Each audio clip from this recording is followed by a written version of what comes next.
রাসূল সাল্লাল্লাহু আলাইহি ওয়াসাল্লাম হাদিস শরীফের মধ্যে ইরশাদ ফরমান, আকসিরু যিকরা হাযিমিল লাযাতিল মাউত।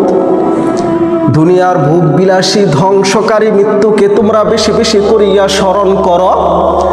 যে মৃত্যুকে বেশি বেশি করিয়া স্মরণ করলে যে আপনার আমার লাভ কি হইবে, লাভ কি হইবে মেরা ভাই।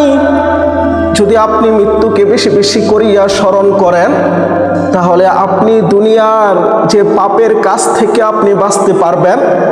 যখনই আপনার অন্তরের মধ্যে এই কামনা বাসনা আসবে, নামাজটা আমি ছাড়িয়া দেই, সাথে সাথে আপনার মৃত্যুর কথা স্মরণ হইল।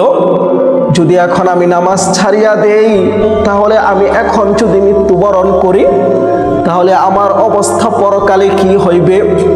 যে আপনি যখন সুদ খাইতে চাইবেন, যখন আপনি সুদ খাইতে লইবেন, তখন যদি আপনার মৃত্যুর কথা স্মরণ হয়, যদি আপনি মৃত্যুকে স্মরণ করেন, তখন আপনি ভাববেন এখন আমি সুদ খাইলে, এখন যদি আমি মৃত্যুবরণ করি, তাহলে মৃত্যুর পরে যে আমার অবস্থা কি হইবে। এজন্যই আল্লাহ রাসূল সাল্লাল্লাহু আলাইহি ওয়াসাল্লাম ইরশাদ ফরমাইতেছেন, আকসিরু যিকরা হাযিমিল লাযাতিল মাউত। দুনিয়ার ভোগ বিলাসীকে ধ্বংসকারী মৃত্যুকে তোমরা বেশি বেশি করিয়া স্মরণ করো।